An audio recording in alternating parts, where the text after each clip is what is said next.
On today's show, we are talking about some more of the books that we've been reading.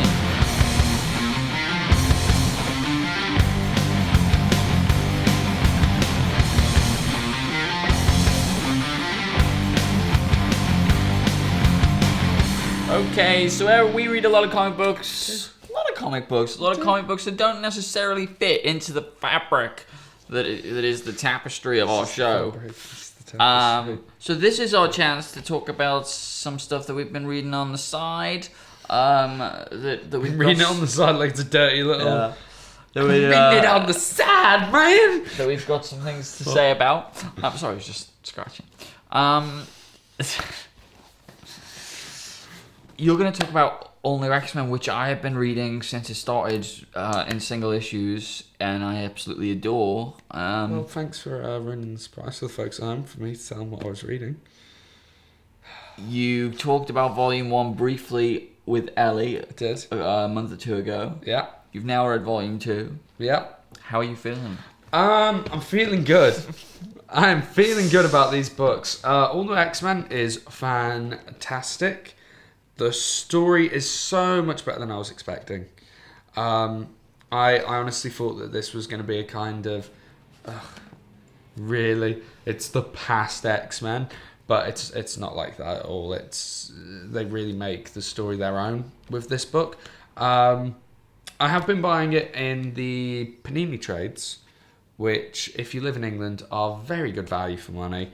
They sit a lot better on your shelf than the trade paperbacks, not the hardcovers. Yeah. Which, that's what the hardcovers are. Oh, look, I'm spoiling it for everyone what Dan's reading. They sit quite nicely on your shelf. So, and they're super good quality. They're very good thick quality. Pages. Yeah, and nice and shiny. But as far as the story goes, it's absolutely fantastic. Like, seeing these characters both develop and yet replay who they are is fantastic. Watching Jean Grey be Jean Grey, but then all of a sudden have these moments where she just snaps and everyone's like, oh fuck, because they all know what she has the potential to do. So everyone's a little bit wary around her. But yeah, it's fantastic to see her come out in this lead role. Also great to see Mystique in a book again. I really like her as a villain, as well as Sabretooth. So it's nice to get some actual villains in this book, as opposed to hero versus heroes, X-Men versus X-Men. It's like, Mystique's going to come in and start messing stuff up with Sabretooth. And Stuart Immonen's artwork is beautiful. Wow. Absolutely stunning. And David Marquez, who does Volume 2, also does a great book. Oh, and the way Cyclops deals with the Avengers, awesome. Yeah. Absolutely awesome. Yeah, it's great. It's so good. Yeah. So I bought New Avengers. I was reading it when it came out in singles, mainly for those fantastic jock covers. And I did not know you were buying it, to be honest. Yeah, I bought like 1 to 3. Something like that. But the thing is, it's a very complicated story. It's Hickman, and it's very sort of sci-fi, and it's technical, and there's a lot to it that you need to concentrate really if you want to get all the kind of intricate details of what the actual problem is. It was saying all the words that just kind of related to the word technical. Hickman, sci-fi, and technical and stuff. Yeah, and so for that reason, it was sort of not great to read in the single, so I decided to get in the trade. And then I looked back to see what I thought of the single issue, because I was like, well, we talked about like every Marvel Now book, and we never talked about this. Nope. I don't know how it passed under our radar. I have no idea. But anyway, we have it here now. I have it here now. Yeah, I read it. I don't. I really like it. I really like it a lot. Basically, it's the story of, if you ever read the Civil War... there was a mini-series around the time of the Civil War Marvel event, and it was basically the Illuminati one. Is that the title? Civil War, the Illuminati one? Yeah, I think it was just called the Illuminati. And it was basically a group of superheroes, Iron Man, Black Panther, Professor X, Namor, Black Bolt, Mr. Fantastic, Mr. Fantastic, Beast. No, Beast wasn't. Beast wasn't that. He wasn't involved. He steps in for Professor X because Yeah. he died. did. He did. I've lost my train of thought completely. Did you enjoy? It's basically about the. It's basically. Oh my god!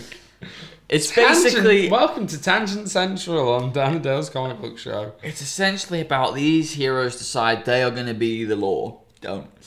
And they are going to sort of take the law and. For the, if you hadn't said don't do it, I wouldn't have done it.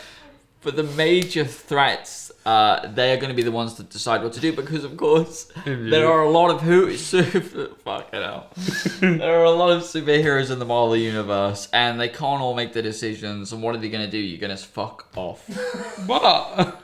You can see your lip going. I'm not doing nothing. I'm not doing nothing. You are? It's fine. What are you going to do? Is it a good book? Fuck off, I haven't finished my introduction. By golly, I will finish my introduction. Because he's the love. There are a lot of superheroes. If there's a major problem, how are you going to organize them? Like, who's going to make the decisions? You can't take everyone's opinion into account. So these people decide that they are going to be the sort of secret society of superheroes that'll make all these big decisions. Originally, when that happened, Black Panther didn't want anything to do with it. He said, this is wrong. You're all going to regret this. You're going down a path that you will not like, and I want nothing to do with it. Now, 10 years or so on, in real time, I don't know how much comic time, but later on... Oh, he's gone. Okay. The Illuminati is reformed because Wakanda is in trouble and Black Panther is at a change of heart, and this time they invite Captain America to the group, and he is the one that is not happy, and how they deal with that is very, very interesting. Doctor Strange also. Anyway, this book, fantastic. It's a great concept, and I think a lot of people would look at the concept and think, great concept, I don't see how that can be told effectively and as engaging as I want it to be, but this really does fulfill that promise. And also, it's a bit of a challenging read. Like I said before, it's very technical. It does require you to think, do some thinking, but it also has this sort of fun adventure on. And the best thing about this story, which is what I've come to love, the main Avengers series by Hickman, but it's very sort of action orientated. Yeah. What this has, which is what I always want in my team books, is a lot of downtime where these characters are just, debating. Chilling. They're just hashing it out. And I think this, and seeing where all their viewpoints come from and those characters is very interesting. I like this book a lot. I absolutely recommend it. Wow. That's all we have time for. No. Okay, so I read All New X-Men. Yeah. It's good. It's great. It's great. But where'd you go from All New X-Men? Uncanny XMen. Spoiled it! You fucker! Hate. Get out. Hey. That's how I treat things on this show. With anger. Yeah. I read Uncanny X-Men. Written by Brian Michael Bendis. Same dude. Same dude. And drawn for the most part by Chris Bachalo, who was working or is still working on Wolverine and the X-Men. No, not anymore. Was working. One of the reasons why I stopped reading Wolverine and the X-Men was I was a bit put off by its artwork. I found the panel layouts very intense and very clustered and full, which isn't a problem I had in this book. I love the art style in this book. I think it's absolutely fantastic. We briefly talked about the first issue on when it originally came out, and I said I really enjoyed it, and that hasn't changed. Really enjoy it. The story's great. I'm loving Cyclops. I'm loving the badass attitude. Yeah, he is. What I'm not loving with Cyclops is it wasn't my fault. I wasn't in control. Wasn't his fault. It wasn't my fault. I wasn't in control. Which is fine, and I understand. And I got it in the first issue.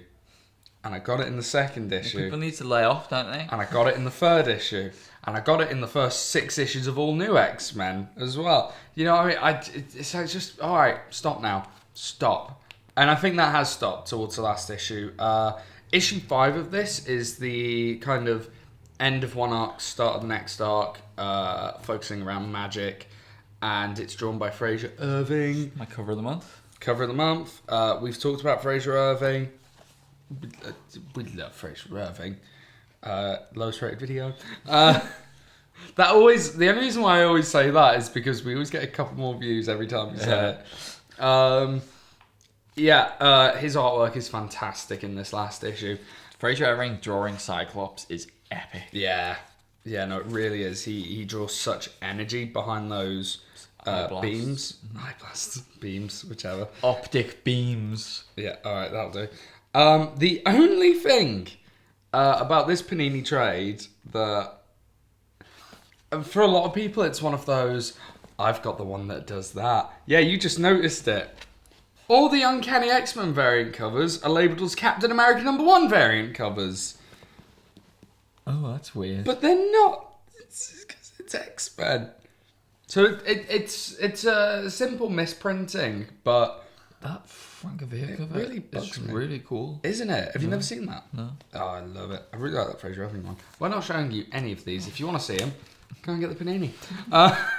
So I did that. So which did I you just prefer? sold them a book. So which did you prefer? Uncanny or all new? That's a tough one.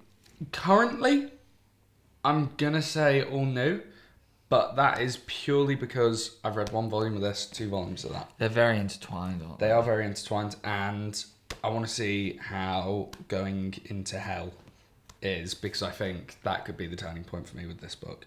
Okay. And I could think, like, skyrocket, because I'm really excited to read that. So, at the moment, All New's my favourite, but that is no disservice to Uncanny. It's fantastic. You know what the best thing about both of those books are? They have Cyclops in them. Downtime. What's your book? My book is a book called Downtime. Genius. It's by Stephen T. Siegel and Teddy Christensen. And it's essentially about this father and his life. He was a child prodigy, followed that genius into the world of physics, became a physicist for this publisher. Yeah, it's like a publisher who published like journals on physics and stuff. Okay. That's his job. And it's basically about how he is always trying to live up to the expectations from when he was a child, and live up to sort of great genius minds in the field, like Einstein, or like modern people who are sitting in the cubicle next to him and producing brilliant work while he sort of runs dry.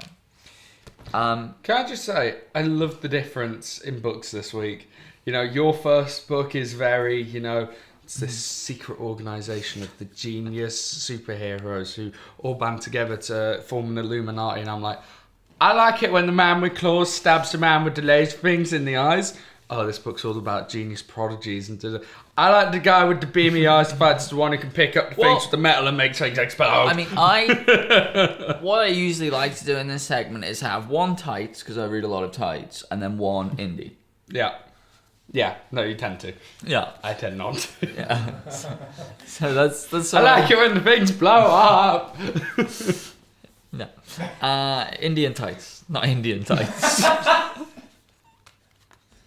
Anyway. The restraint then. The restraint I had to do from doing some sort of mimic or dance or anything. Indian tights. So anyway, I heard about this book on iFanboy. Yep. They did a review of it, and I just it looked like my cup of tea, and I just thought, yeah, I'm going to enjoy that, and I did. This book is just went down like a nice cup of Earl Grey. It's fantastic. It just reads so well, and it's so profound. Like, there's a lot of sort of bitchiness and snobbery in the comic book world. Usually people who like this kind of book and frown on the superhero stuff, and but we here. Let's cross boundaries. Well, the thing. So when you read something, Bridges. yeah. Go across the bridge. When you read something, I didn't fuck around in your review. Go across the bridge.